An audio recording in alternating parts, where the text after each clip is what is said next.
Baby found a bear cub locked in a barbershop closet. What he did next. Left, everyone moved. The old barbershop sat on the corner of Maple Street, its red and white striped pole spinning slowly in the evening breeze. The sun was setting behind the row of buildings, casting long shadows across the sidewalk where Ethan Marshall walked with his wife, Lily Morgan, and their 2-year-old son, Tommy. They had just finished dinner at the small diner next door, and Tommy was pointing at everything with his chubby fingers, babbling in that special language only toddlers speak. The barbershop's lights were still on, though the closed sign hung crooked in the window. Ethan remembered this place from his childhood, when his grandfather used to bring him here every month for a trim. The memories felt warm and distant, like looking at old photographs through amber glass. Tommy suddenly stopped walking and tugged at his father's hand. His little face scrunched up in concentration, and he pointed toward the barbershop door. At first, Ethan thought his son was just fascinated by the spinning pole, but then Tommy made a sound, a soft whimpering noise that seemed to echo something else. Lily knelt down beside their son, brushing his dark hair from his forehead. "What is it, sweetie?" she asked, but Tommy just kept pointing and making that same sound. Then they heard it too, faint but unmistakable, a whimper coming from inside the closed shop. It sounded almost like a child crying, but there was something different about it, something that made the hair on Ethan's arms stand up. The door was unlocked, which struck Ethan as odd. Old Mr. Henderson, who had run the shop for 40 years, was usually meticulous about security. Ethan pushed the door open slowly, the little bell above it chiming softly in the quiet evening. The familiar smell of hair tonic and shaving cream filled his nostrils, bringing back more memories of sitting in those big leather chairs, watching his grandfather chat with the barber about baseball and local politics. But now the shop was empty, the chairs covered with white sheets like ghosts frozen in time. Tommy wiggled free from Lily's grasp and toddled forward, his tiny sneakers squeaking on the checkered linoleum floor. He moved with surprising purpose for such a small child, heading straight toward the back of the shop where a narrow door led to what Ethan remembered as a storage closet. The whimpering grew louder as they approached the closet door. Lily grabbed Ethan's arm, her fingers digging into his sleeve.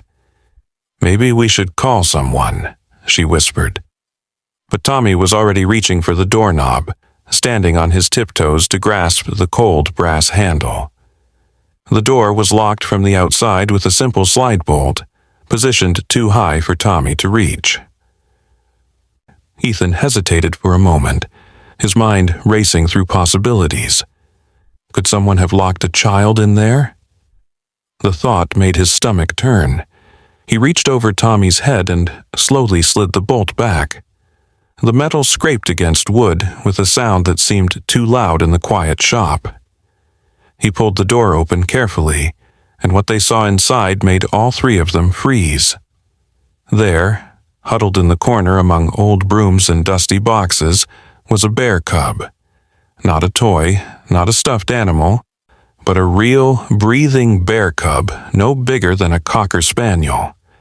Its fur was dark brown, almost black in the dim light filtering in from the shop, and its eyes were wide with fear.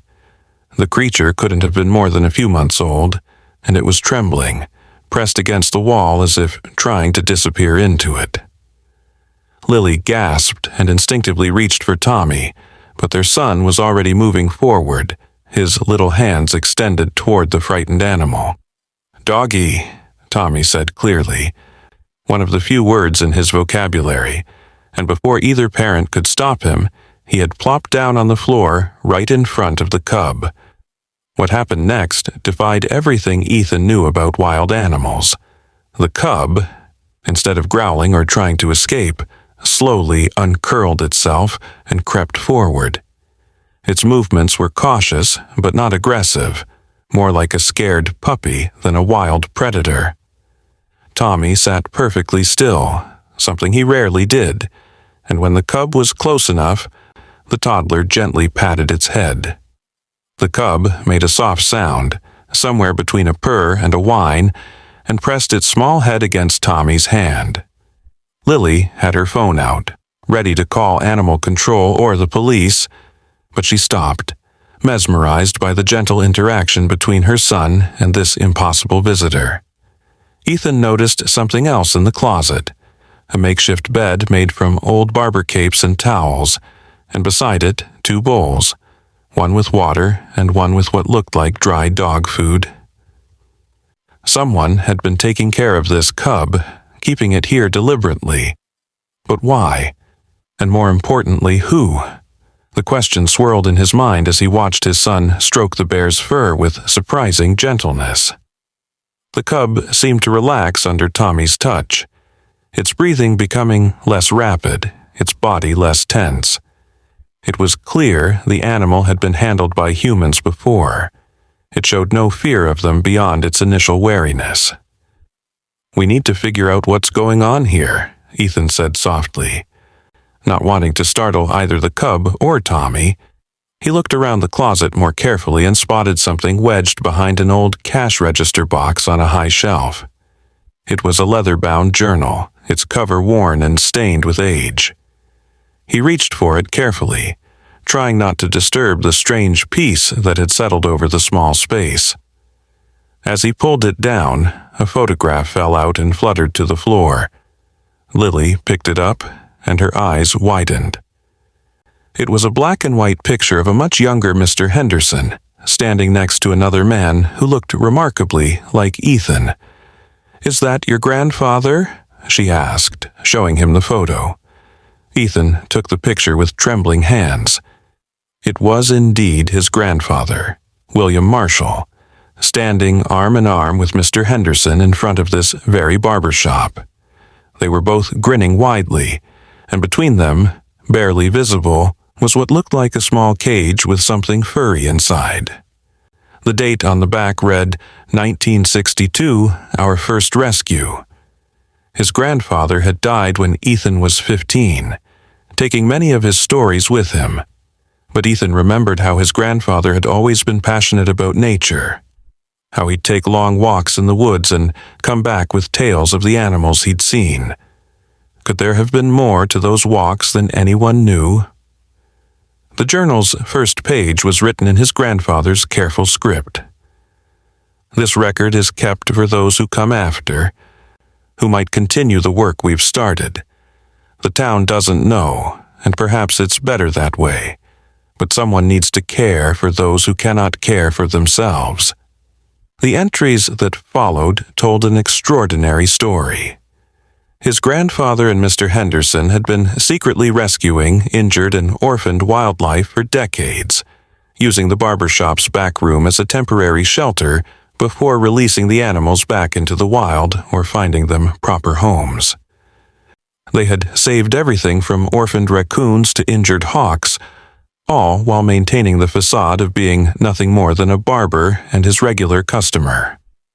As Ethan read aloud from the journal, even Tommy seemed to listen, his small hand still resting on the cub's head. The entries detailed midnight rescues, close calls with authorities, and the joy of watching healed animals return to their natural habitats. There were sketches, too, surprisingly detailed drawings of various animals they had helped. His grandfather had been quite the artist, another thing Ethan hadn't known about him.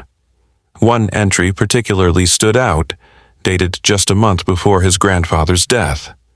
"Henderson and I are getting too old for this work, but the need doesn't diminish with our aging bones. I hope someone will take up this mantle, someone with a gentle heart and brave spirit.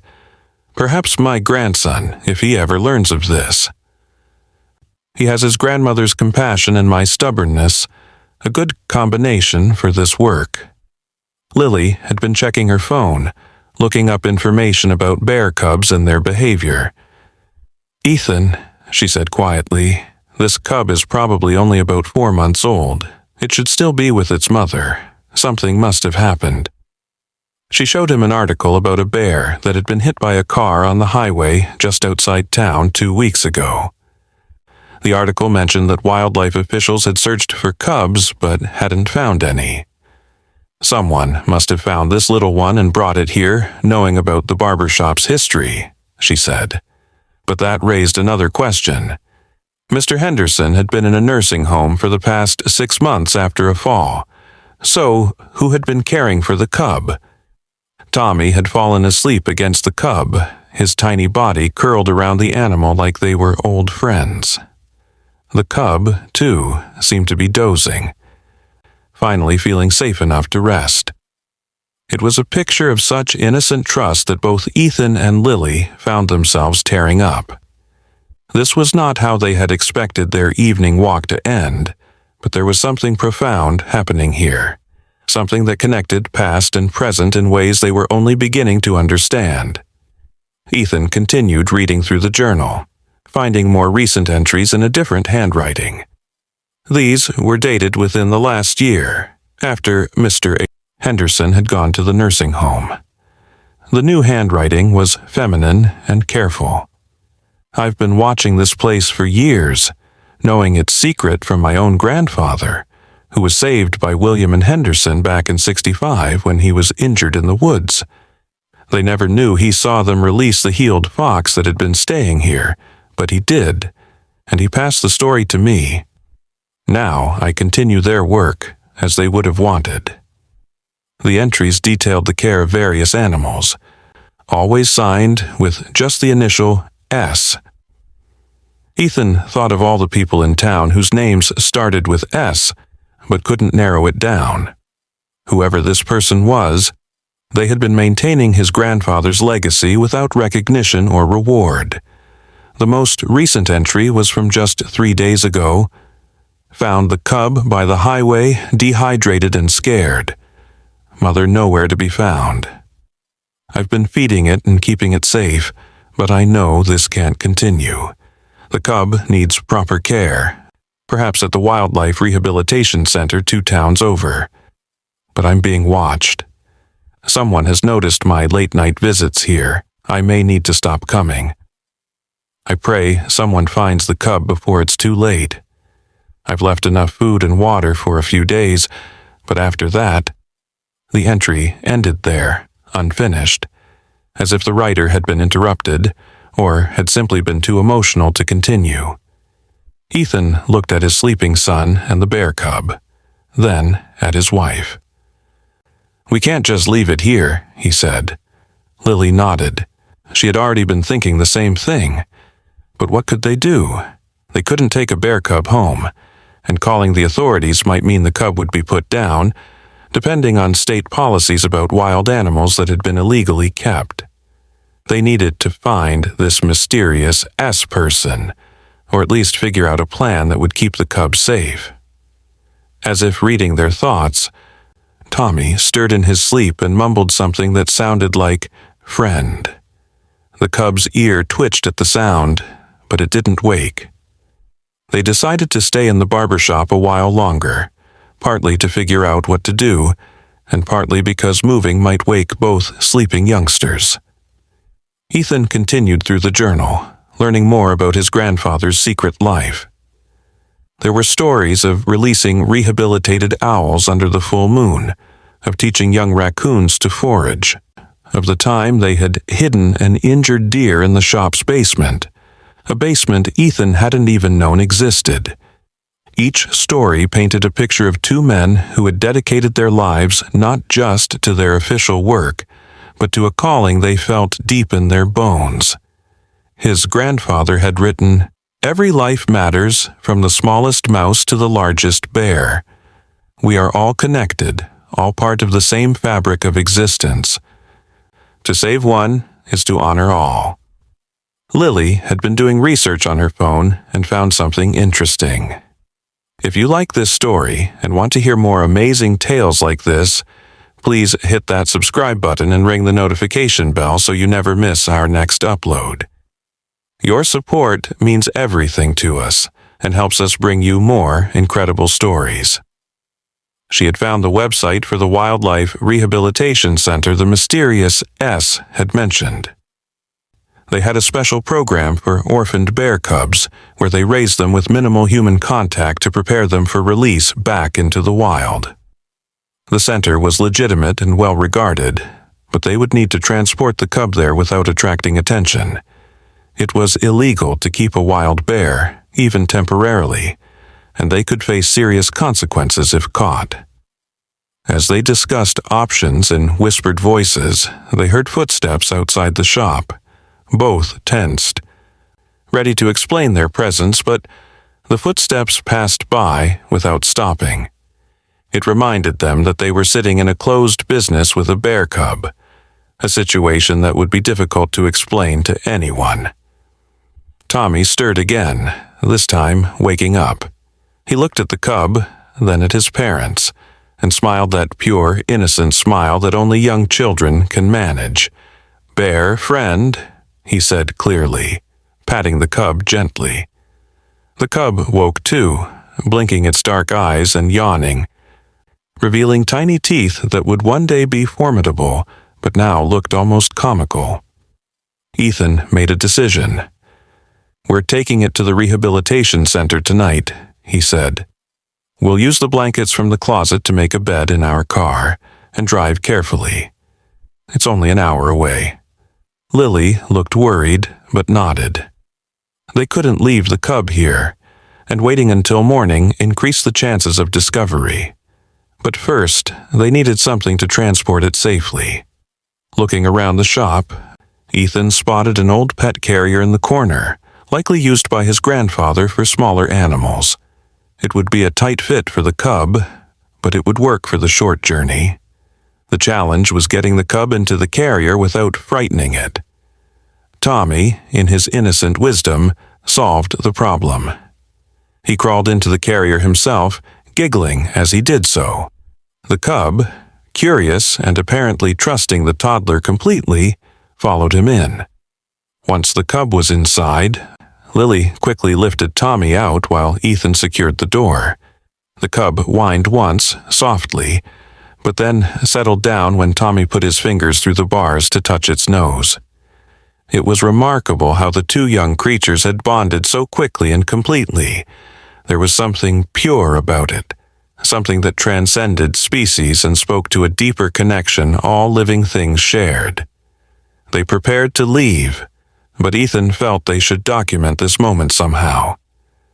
He took the journal, planning to add his own entry later and eventually return it.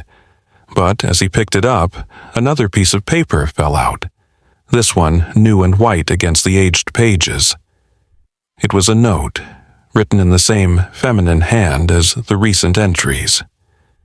"If you're reading this, you've found the cub. Please take it to Peaceful Pines Wildlife Center. Ask for Dr. Sarah Chen. Tell her S sent you. She'll know what to do. The cub's mother was killed on Highway 9. This little one is alone in the world now. Thank you for continuing the work. The animals need us, now more than ever. S." So there was a plan after all. This mysterious S had anticipated someone finding the cub and had made arrangements. Ethan felt a mixture of relief and responsibility. They weren't just stumbling into this situation, they were being invited into a legacy, a continuation of his grandfather's work. He looked at Lily, who was reading the note over his shoulder. "Dr. Sarah Chen," she said. "Sarah starts with S. Do you think?" But Ethan shook his head. The handwriting was different from what you'd expect from a doctor, and the note implied S and Dr. Chen were different people. The mystery of S's identity remained, but at least they had a clear path forward now. They carried the pet carrier to their car, Tommy insisting on walking beside it and keeping his hand where the cub could see it. The evening had deepened into night, and the street was deserted except for the occasional passing car. The barbershop looked peaceful and ordinary from the outside, giving no hint of the extraordinary secret it had harbored.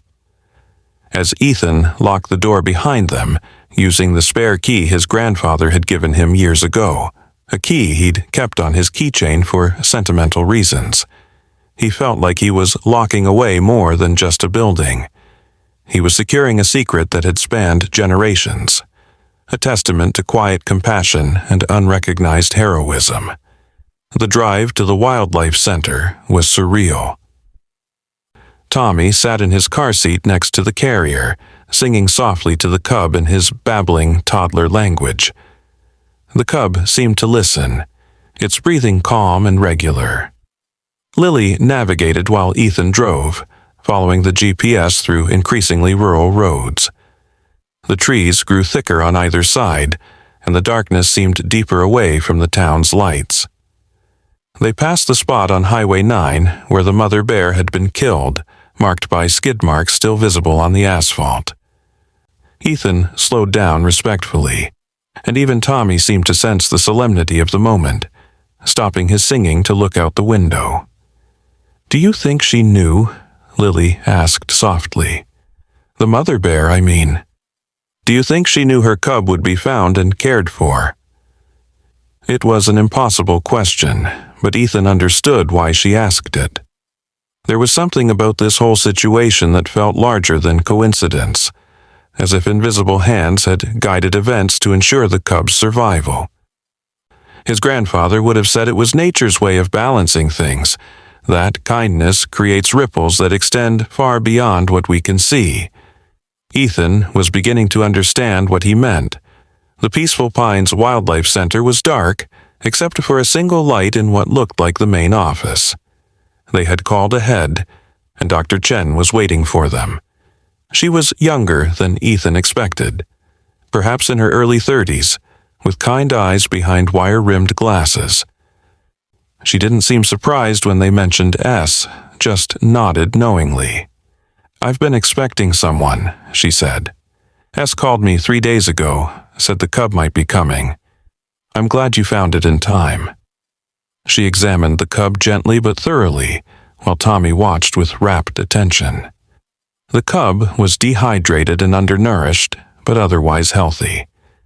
With proper care, it would make a full recovery. "Will it be released back into the wild?" Lily asked. Dr. Chen nodded, explaining their process. The cub would be raised with minimal human contact, taught to forage and hunt, and released when it was old enough to survive on its own. They had other orphaned cubs it could socialize with, learning crucial bear behaviors from its peers. "We try to give them the best chance at a wildlife," she said. "It's what they deserve." Tommy had been quiet during this explanation, but now he tugged on his father's shirt. "Bear, go home?" he asked. Ethan knelt down to his son's level. "Yes, buddy. The bear will go to its real home, in the forest, where it belongs." Dr. Chen offered to let them say goodbye to the cub before she took it to the quarantine area. Tommy approached slowly, the way his parents had taught him to approach unfamiliar dogs. The cub recognized him and made that same soft purring sound. Tommy patted its head one more time, then stepped back. "Bye-bye, bear," he said solemnly. The cub watched as they walked away, its dark eyes following Tommy until they were out of sight. In the car afterward, Tommy was quiet for a long time, then suddenly said, "Bear happy now." Lily reached back to squeeze his little hand, tears in her eyes. On the drive home, Ethan thought about everything that had happened. In just a few hours, they had discovered a secret that had been kept 4 decades, saved a life, and become part of a legacy he hadn't known existed. The journal sat on the dashboard, its leather cover worn smooth by years of handling. He would read it all, every entry, and learn about this hidden side of his grandfather. And maybe, just maybe, he would add his own entries. The barbershop was closed now, Mr. Henderson in the nursing home, but the building still stood. Perhaps it could serve its secret purpose again. "You're thinking about continuing it, aren't you?" Lily said, reading his mind as she often did. The rescue work, I mean." Ethan glanced at her, surprised. She smiled. "I can see it in your face. You have the same look you get when you're planning something important." He reached over and took her hand. "Would that be crazy?" he asked. She squeezed his fingers. "Your grandfather didn't think so. Mr. Henderson didn't think so. And whoever S is doesn't think so. Maybe crazy is just another word for necessary." Tommy had fallen asleep in his car seat, his head tilted at that impossible angle only children can manage without getting a sore neck. His little hand was still stretched toward where the carrier had been, as if reaching for his friend in his dreams. Ethan thought about the world his son would grow up in, a world where wildlife habitats were shrinking and animals needed human advocates more than ever. Maybe this was Tommy's inheritance, not money or property, but a calling to protect those who couldn't protect themselves. It was a heavy legacy, but also a beautiful one. They arrived home close to midnight. The ordinary suburban street looked different somehow, as if the evening's events had changed their perception of everything. Their house, with its porch light glowing warmly, seemed like a sanctuary, but also like a starting point for something new. As Ethan carried sleeping Tommy inside, the child mumbled in his sleep. Something about bears and friends and home. Lily tucked him into bed, while Ethan sat at the kitchen table with the journal, reading by the light of a single lamp. The entries went back 40 years, a chronicle of secret compassion that had touched hundreds of lives. There were failures, too, animals that couldn't be saved despite their best efforts, and the grief in those entries was palpable. But there was also joy, so much joy. Released hawks circling overhead before disappearing into the sky. Recovered deer bounding back into the forest. A fox with 3 legs learning to run again. Each story was a testament to the belief that every life had value, that kindness was never wasted, even when no one was watching. Especially when no one was watching. One entry particularly moved him. His grandfather had written, "Today, a little boy, no more than 5, saw us releasing a rabbit behind the shop. Instead of running to tell others, he asked if he could help. We told him it was a secret, and he solemnly promised to keep it. That boy's eyes lit up when the rabbit hopped away, free and healthy. I think we may have planted a seed today, one that will grow long after Henderson and I are gone. The work continues not because we insist upon it, but because compassion, once awakened, cannot sleep again." Ethan wondered if his grandfather had been writing about him, but he had no memory of such an event. Perhaps he'd been too young, or perhaps it was another child entirely. It didn't matter. What mattered was that the seed had indeed been planted, had grown in secret all these years, and was now bearing fruit. He thought about Tommy's instant connection with the cub, the fearless compassion of a child who saw not a dangerous wild animal, but a friend in need. That was the real inheritance, passed down through generations, sometimes skipping one, but never truly lost. Lily came downstairs and sat beside him, reading over his shoulder. They sat in comfortable silence, absorbing the stories together. Finally, she spoke. "We should find S," she said. "Whoever they are, they've been carrying this burden alone. They should know they're not alone anymore." Ethan nodded. Tomorrow they would start looking, discreetly asking questions, following the trail of midnight kindness that S had left. But tonight they simply sat with the weight and wonder of what they'd discovered. As the clock struck 1 in the morning, Ethan picked up a pen and turned to the first blank page in the journal. He wrote carefully, aware that his words would become part of this remarkable record. "Tonight, my son taught me that compassion needs no language, that love recognizes no boundaries between species. We found a bear cub in the place where my grandfather once saved countless lives in secret. The cub is safe now, on its way back to the wild where it belongs. But something has awakened in us. An understanding that some secrets are meant to be kept, not out of shame, but out of reverence for the quiet work of kindness. We are not the same family that started this evening walk. We are now keepers of a legacy, guardians of a secret, and servants of a calling we didn't know existed until tonight. The work continues. Ethan Marshall, grandson of William, father of Tommy, and newest member of an ancient conspiracy of compassion. He closed the journal and looked at Lily. She was crying, but smiling through her tears.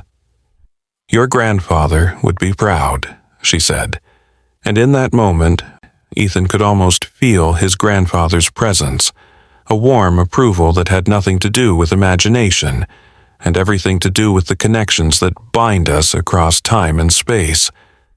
Tomorrow would bring new challenges, the need for secrecy, the difficulty of balancing their regular lives with this new calling. But tonight they had saved a life and discovered a purpose. That was enough. That was everything.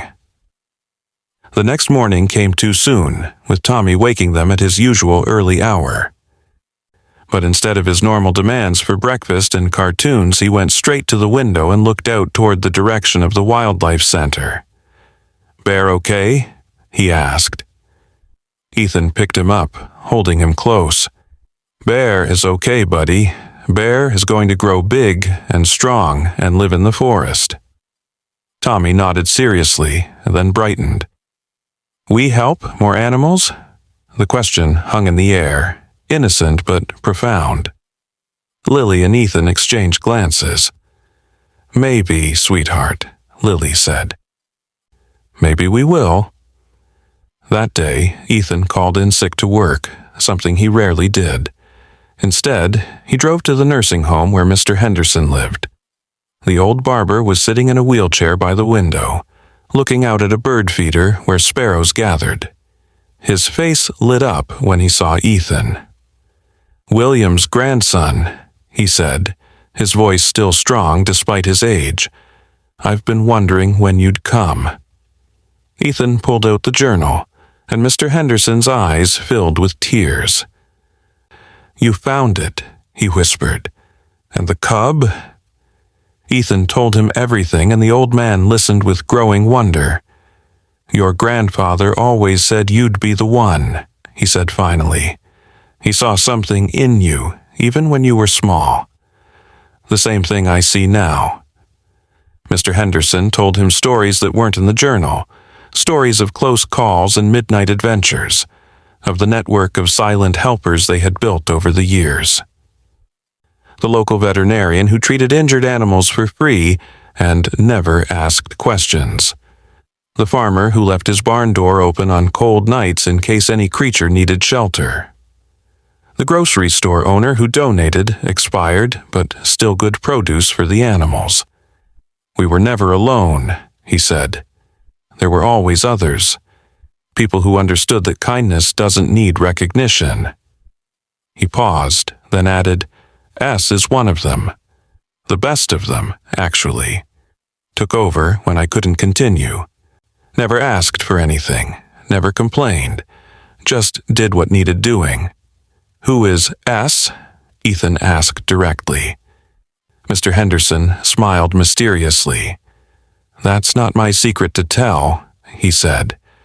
"But keep your eyes open. S has been watching you since last night, making sure you did right by the cub. When S is ready, you'll know." It was frustrating, but also oddly appropriate. This whole world operated on trust and patience, on doing the right thing without needing credit. Maybe not knowing S's identity was part of the test, part of proving they were ready to join this silent fellowship of compassion. Over the following weeks, life returned to something resembling normal, but with an undercurrent of anticipation. Ethan found himself driving past the barbershop regularly, checking on it.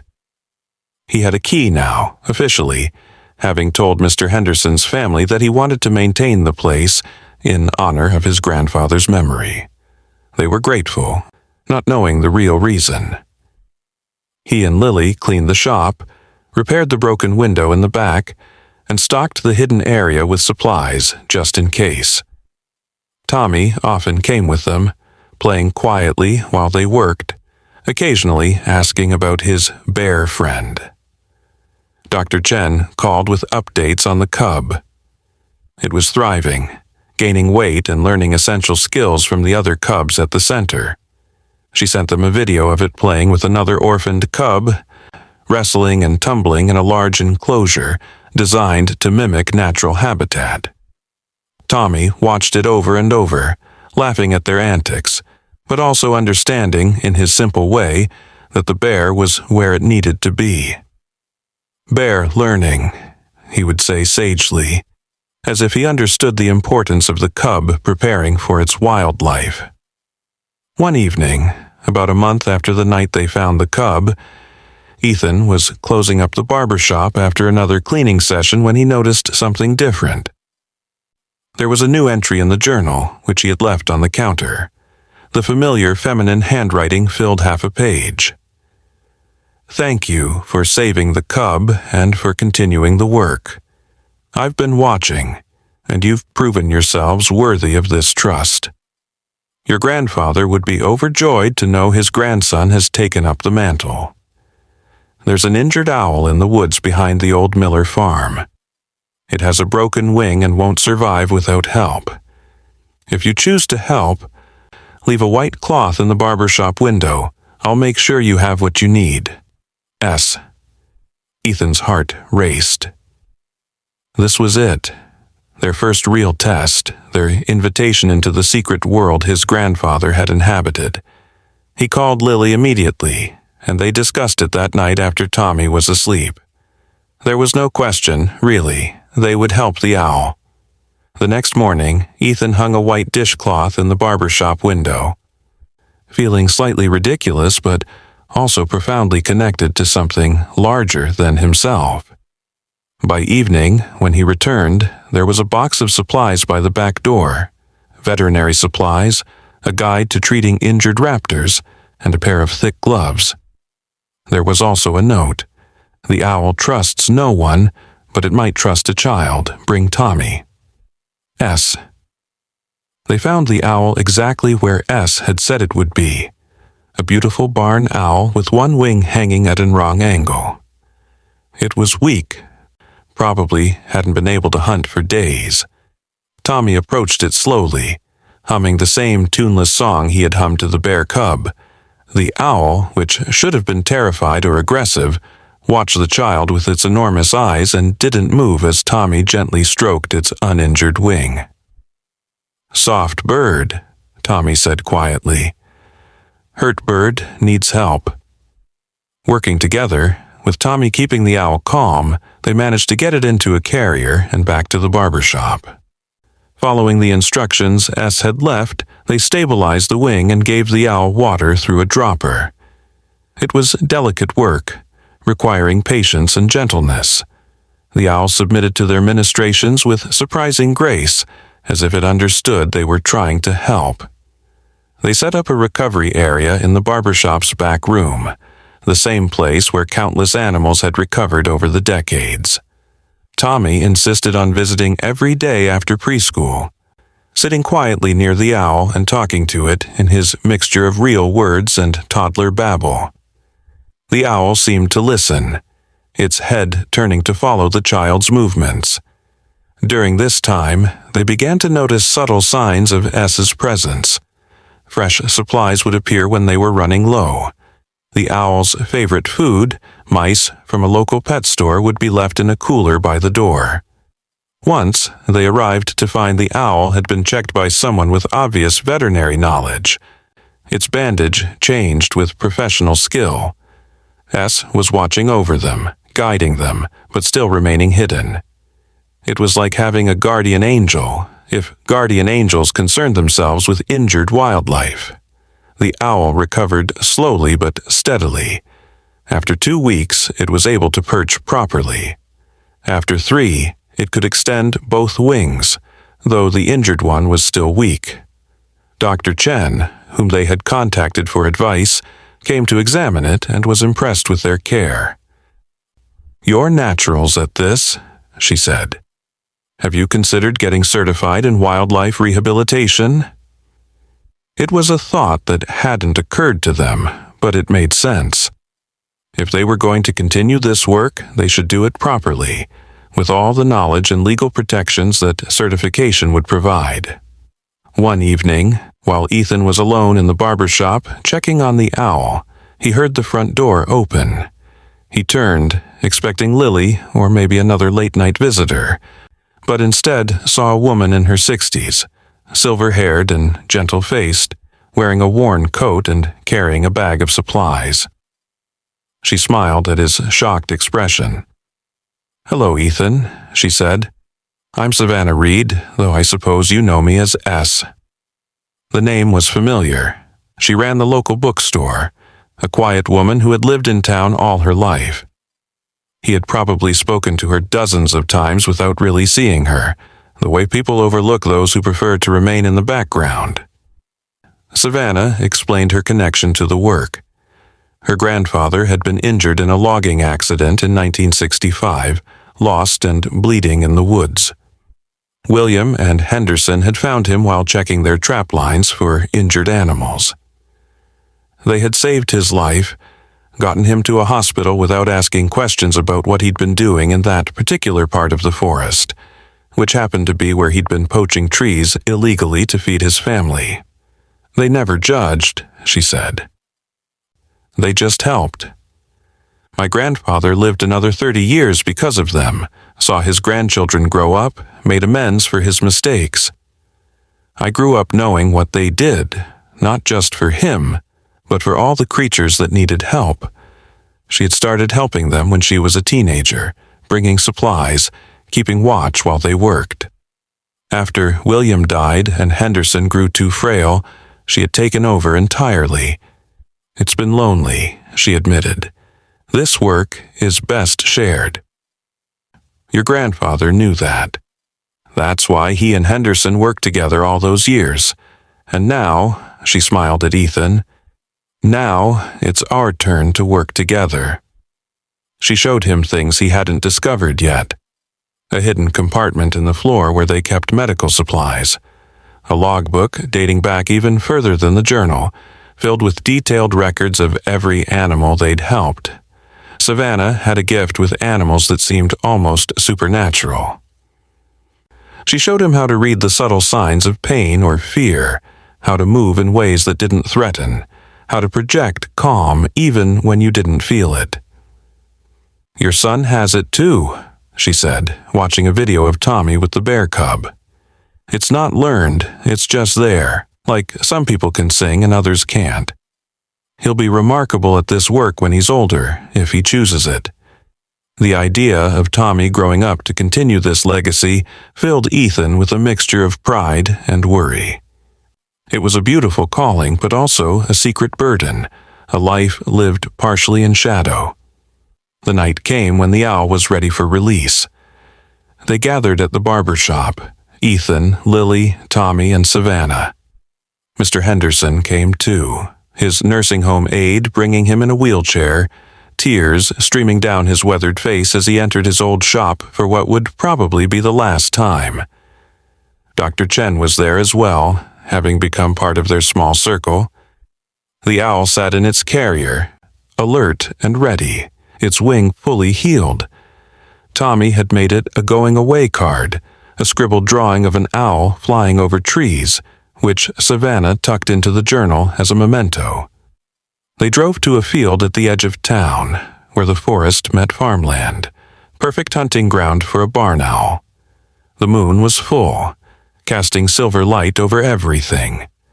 Tommy insisted on being the one to open the carrier, his small fingers working the latch carefully. The owl emerged slowly, as if uncertain whether it really was free. It looked at each of them in turn, its gaze lingering on Tommy, then spread its wings wide. The injured wing held strong, matching the other perfectly.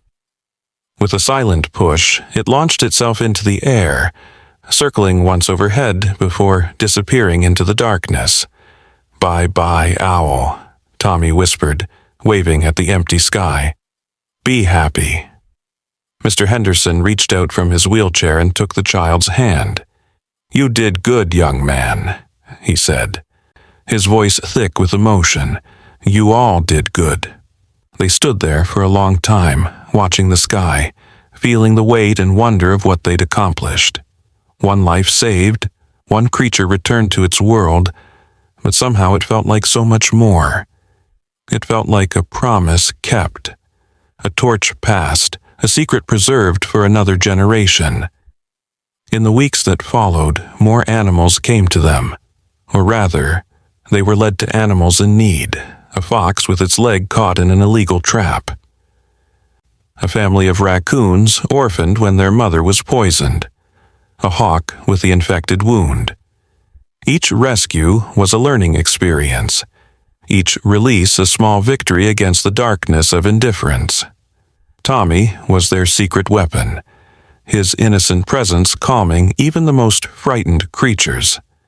He seemed to understand that this was important work, special work, and he never spoke of it at preschool, maintaining the secret with a solemnity beyond his years. Savannah became like family to them, sharing meals and stories, teaching them the accumulated wisdom of decades of rescue work. She told them about the network that existed, invisible but strong, of people who cared for wildlife without recognition. The farmer who'd been leaving his barn open wasn't doing it randomly. He was part of the network. The vet who asked no questions had been treating injured wildlife for free for 20 years. Even the sheriff knew, turning a blind eye to technically illegal activities, because he understood that sometimes the law and what's right don't perfectly align. One day, Savannah brought them a box of old photographs she'd found in her grandfather's things. They showed William and Henderson in their younger days, surrounded by various animals they'd rescued. In one, a young Savannah stood between them, holding a rabbit, grinning widely. But the most remarkable photo was one of William holding a baby, no more than a year old, while a deer nuzzled the child's hand.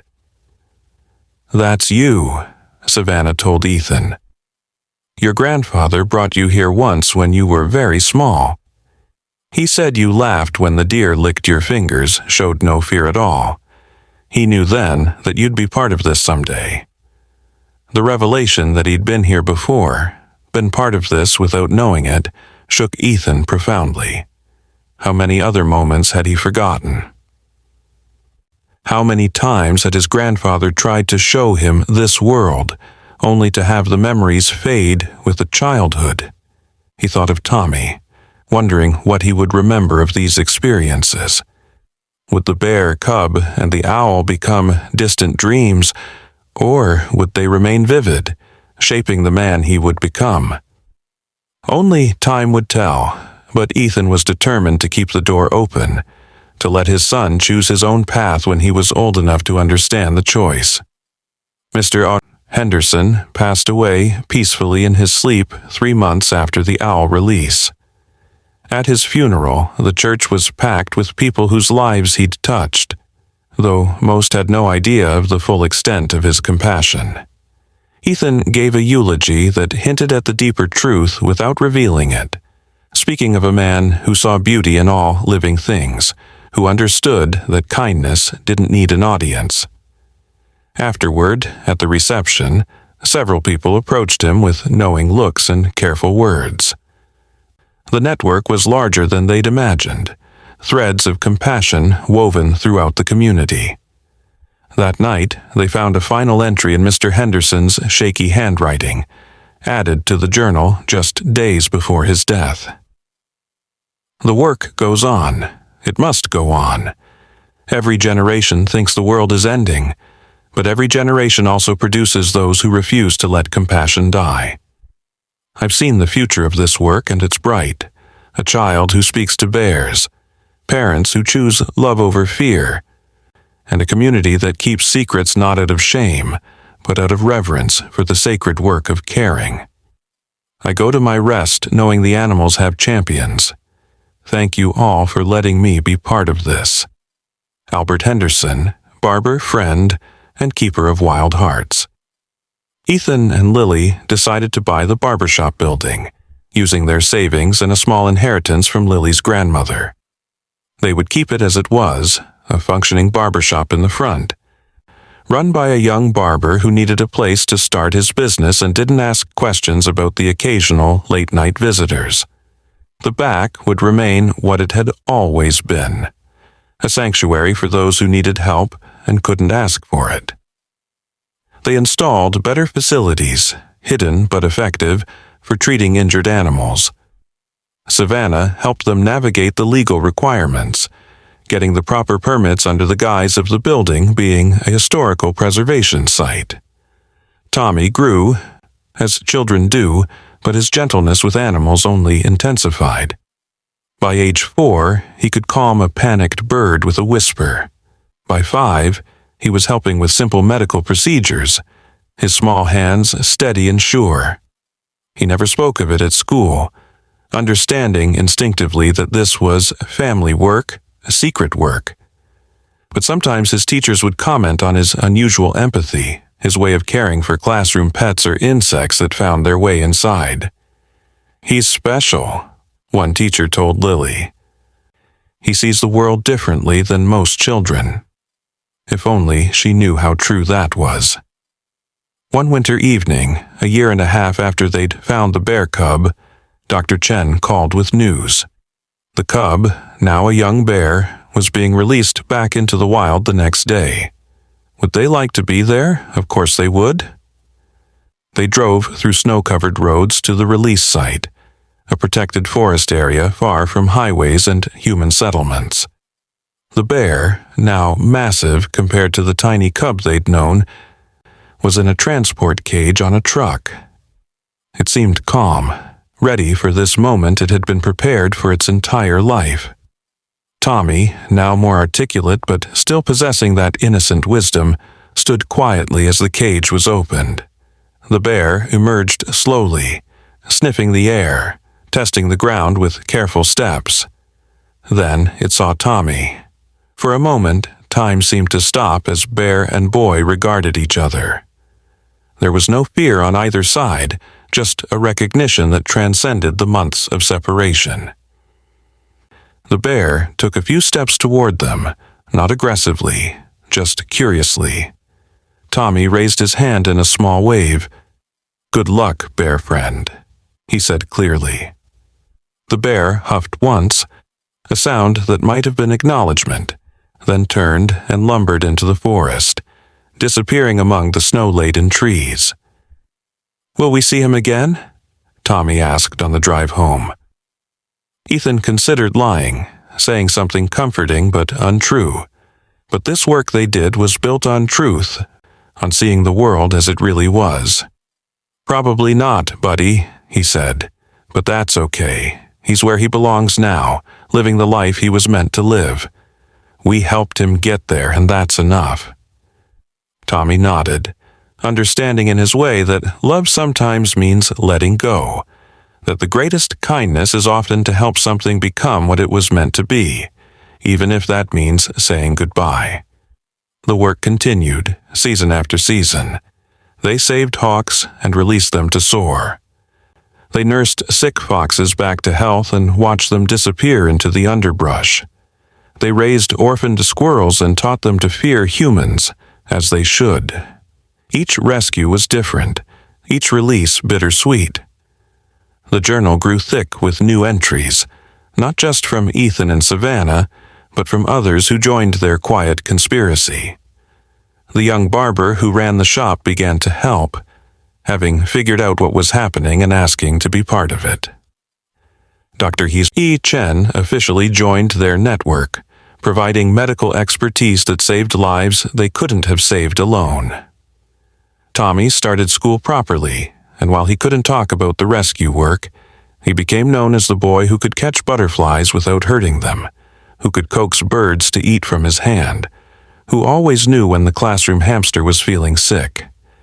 His teachers thought he might become a veterinarian, and maybe he would, but Ethan knew his son's calling went deeper than profession. It was in his blood, this commitment to the vulnerable, this ability to bridge the gap between human and wild. One spring day, Savannah brought news that made them all celebrate. The state was creating a new wildlife corridor, a protected path that would allow animals to move safely between forest areas without crossing highways. It had been her secret project for years, working with environmental groups and sympathetic politicians. Never taking credit but always pushing forward. "Your grandfather proposed this 40 years ago," she told Ethan. "He knew that saving individual animals wasn't enough if we didn't also save their world. It took this long, but his dream is finally coming true." They held a celebration at the barbershop, all the members of their network gathering for the first time. There were more than 20 people, from teenagers to elderly folks, all united by their commitment to this quiet work. They shared stories and techniques, contact information and promises of mutual aid. What had been a loose network became something more organized, though still secret. They created a phone tree for emergencies, a shared fund for medical supplies, and a schedule for checking common dumping grounds where injured animals were often abandoned. That night, after everyone had gone home, Ethan found Tommy in the barbershop's back room, carefully drawing in a new journal Savannah had given him. The drawing showed a bear, an owl, a fox, and a small boy, all standing together under an enormous tree. "What's that, buddy?" Ethan asked. Tommy looked up with those serious eyes that sometimes seemed older than his years. "It's all of us," he said simply. "The animals we helped and the ones we're going to help. We're all under the same tree." It was a child's drawing, but also a profound truth. They were all connected, all part of the same living world, all sheltered by the same canopy of existence. As summer turned to fall, they received word that the bear Tommy had befriended had been spotted by rangers, healthy and thriving in its territory. It had been seen fishing successfully and had claimed a good range for itself. The rangers didn't know the bear's history, didn't know it had been saved by a 2-year-old's compassion and a legacy of secret kindness. But Ethan's family knew, and that was enough. They had played their part in the bear's story, and now the bear was writing its own chapters in the wild places where it belonged. The barbershop continued to serve its dual purpose. By day, people came for haircuts and shaves, sitting in the same chairs where Ethan's grandfather had sat, talking about the same ordinary things people had always talked about. By night, it became something else, an emergency room for the wild, a place where the boundary between human and animal blurred in the service of compassion. The work was hard and often heartbreaking. Not every animal could be saved. Not every release was successful. But they persevered because the alternative, doing nothing, was unthinkable. Tommy grew stronger in his gift. By age 6, he could tell if an animal was in pain from across a room. He knew which creatures could be handled and which needed to be left alone. He understood that wildness was not something to be tamed, but something to be preserved. That their job was not to make friends with these animals, but to help them remain wild. It was a mature understanding for such a young child. But then, Tommy had been raised in the margin between worlds, comfortable in that liminal space where most people feared to tread. One winter night, during a terrible storm, Savannah called with urgent news. A whole family of deer had been hit by a car on the highway, the same stretch where the bear's mother had died. The adult deer hadn't survived, but there was a fawn, badly injured but alive. They rushed to the scene, finding Savannah already there with the sheriff, who was directing traffic around the accident. The fawn was in terrible shape, its back leg clearly broken, cuts all over its small body. Tommy approached slowly, humming that same tuneless song he'd hummed to his first rescue. The fawn, which should have been terrified, seemed to recognize something in the child and allowed itself to be wrapped in blankets and carried to the car. The next hours were touch and go. They worked through the night, setting the leg, cleaning wounds, administering antibiotics they'd gotten from their veterinarian ally. The fawn was so young it still had its spots, probably only a few months old. Tommy refused to leave its side, sleeping on a cot in the barbershop's back room, his hand resting on the fawn's side so it would know it wasn't alone. By morning, the fawn was stable, but still critical. Dr. Chen came to check it and was cautiously optimistic. "If it survives the next 48 hours, it has a chance," she said. Those were the longest 2 days of Tommy's young life. He barely ate, spending every moment he wasn't at school with the fawn. He read to it from his picture books, sang it songs from preschool, and told it stories about the bear and the owl and all the other animals that had returned to the wild. On the second night, the fawn's fever broke. It opened its eyes fully for the first time and looked directly at Tommy. The child smiled, tears streaming down his face. "You're going to be okay," he whispered. "You're going to run again." The fawn's recovery was slow but steady. Winter turned to spring as it grew stronger. Its leg healed well, though it would always have a slight limp. They debated whether it could survive in the wild with that handicap, but the fawn was determined. As soon as it could stand, it was trying to jump. As soon as it could walk, it was trying to run. Tommy worked with it every day, creating obstacle courses in the barbershop's small backyard, teaching it to compensate for its weak leg. It was remarkable to watch, a 6-year-old boy coaching a young deer like some kind of wilderness physical therapist. By late spring, the fawn was ready. It had grown considerably, losing its spots and gaining the sleek coat of a young deer. The limp was barely noticeable unless you knew to look for it. They chose a release site carefully, a protected area with plenty of food and water, away from highways and hunting zones. A small herd of deer was known to live there, and they hoped the fawn would be accepted. The release was harder than usual, maybe because they'd fought so hard for this one, or maybe because Tommy had bonded with it so deeply. As they opened the transport crate, the young deer stepped out cautiously.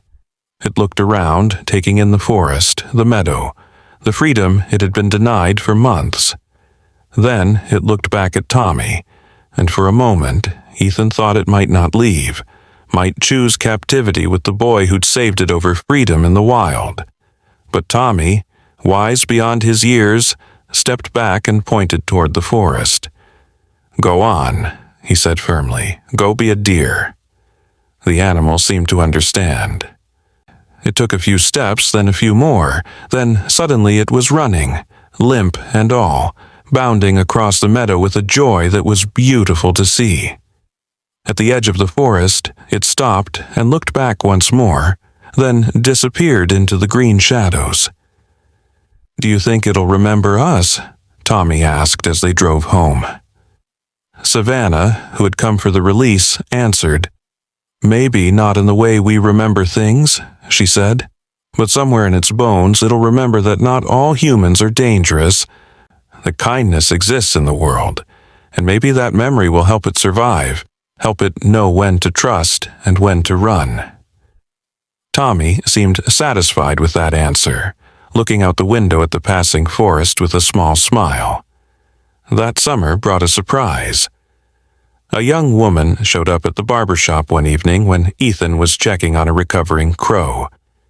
She introduced herself as Jennifer, Mr. Henderson's granddaughter who lived in another state. She had found his personal journal while going through his things and had pieced together the truth about his secret life. "I want to help," she said simply. "I'm a veterinary student and I'm moving back here to finish my residency. I want to be part of this. It was like the universe providing exactly what they needed when they needed it, a pattern Ethan had come to recognize in this work. Jennifer brought new energy and knowledge to their group. She taught them advanced medical techniques, helped them get access to better supplies, and even started a legitimate wildlife rehabilitation program at the local animal hospital where she worked, one that could handle cases too complex or too visible for the barbershop. The official program became a perfect cover for their unofficial work, and soon they were able to help more animals than ever before. Tommy adored her, following her around like a shadow, absorbing every bit of knowledge she shared. As autumn arrived, they received unexpected news. A documentary filmmaker had heard rumors about the barbershop's history and wanted to investigate. The network went into protective mode, everyone agreeing to say nothing. But the filmmaker was persistent, showing up at the shop during business hours, asking questions around town. It was their first real threat to the secret they'd all worked so hard to protect. They held an emergency meeting, trying to decide what to do. Some thought they should shut down operations temporarily. Others wanted to continue but be more careful. It was Tommy who provided the solution, in his innocent way. "Why don't we tell them a different true story?" he suggested. Everyone looked at him, confused. He explained, "Tell them about the barbershop being important for other reasons, like how it's been here forever, and how people come here to talk about stuff." It was brilliant in its simplicity. They fed the filmmaker a story about the barbershop as a community gathering place, a repository of local history and stories. They introduced him to old-timers who told tales of the shop's legitimate history, its role in the community over the decades. The filmmaker, satisfied with this human interest angle, made his documentary and left, never knowing the real story that pulsed beneath the surface.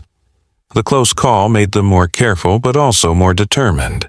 They improved their security, created better cover stories, and established protocols for handling curious outsiders.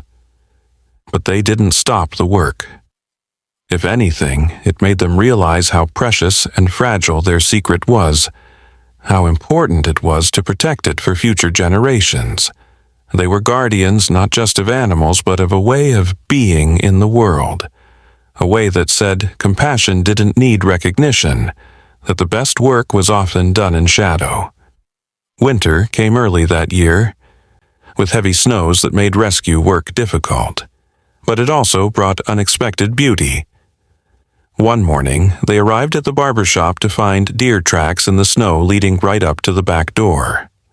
The tracks had a distinctive pattern, one foot dragging slightly. Their released fawn had come back, not to stay but to visit, standing at the door for a moment before bounding away. It happened several more times that winter, always early in the morning. Always just the tracks to prove it had been there. Tommy called it their ghost deer, checking on them the way they had once checked on it. As the year drew to a close, Ethan sat in the barbershop late one night, updating the journal. He wrote about the animals they'd saved, the network that had grown, the way his son was becoming the next generation of this legacy. But mostly, he wrote about the transformation in himself. How this work had changed him from someone who walked through the world half asleep to someone truly awake to the interconnectedness of all life. He wrote about his grandfather, wishing he could thank him for this inheritance that had nothing to do with money and everything to do with meaning. The journal was nearly full now, its pages thick with stories of rescue and release, failure and triumph. The ongoing work of keeping compassion alive in a world that often seemed to have forgotten it. Soon they would need to start a new volume, and Tommy had already claimed the right to write the first entry in it. He had been practicing his writing, forming careful letters that spelled out his simple but profound philosophy. Animals are not different from us. They are us, and we are them, and we all need help sometimes. On New Year's Eve, they held a quiet celebration at the barbershop. The network gathered, sharing food and stories, making plans for the year ahead. Tommy fell asleep in Lily's arms, exhausted from helping Jennifer treat an injured hawk earlier that day. As midnight approached, they raised their glasses of cider and a toast. Savannah spoke for all of them. To the ones who came before, who showed us the way, to the ones who will come after, who will carry on when we cannot. And to the wild hearts we serve, may they always find sanctuary when they need it, and freedom when they're ready. As they clinked glasses, an owl hooted outside, so close it might have been perched on the barbershop's sign. They all froze, listening, and then the owl hooted again, 3 times, clear and strong. Tommy stirred in his sleep and smiled, as if he heard it in his dreams. "That's our barn owl," Jennifer whispered, recognizing the call. "I'm sure of it. It's still in the area." The idea that the owl they'd saved was out there, living its wild life but still somehow connected to them, filled everyone with a joy too deep for words. The work would continue, Ethan knew. Through seasons and years, through changes and challenges, the work would continue. Because once you'd seen the fear in a wounded animal's eyes transform into trust, once you'd watched a creature you'd saved disappear into the wild where it belonged, once you'd felt the weight of this responsibility and the joy of meeting it, you couldn't stop. It became part of you, as essential as breathing. His grandfather had known this. Mr. Henderson had known it. Savannah knew it. And now Ethan knew it too, and someday Tommy would understand it fully, though in his innocent way he already did.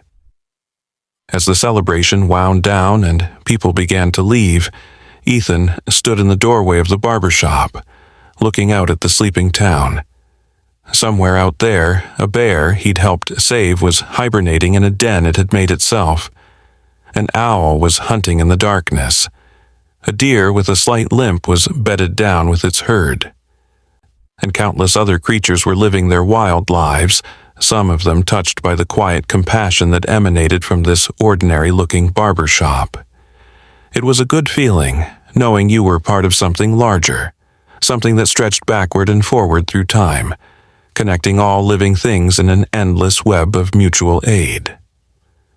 Tommy woke as they were preparing to leave and looked around at the familiar space with sleepy eyes. "Daddy," he said, "will the barbershop always be here?" Ethan gathered his son in his arms, feeling the weight of the question.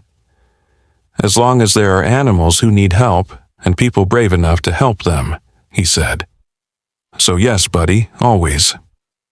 Tommy nodded, satisfied, and rested his head on his father's shoulder. As they walked out into the cold night air, the owl hooted once more, a sound that seemed to Ethan like a promise, a blessing, and a call to continue the work that never ended but was always, always worth doing.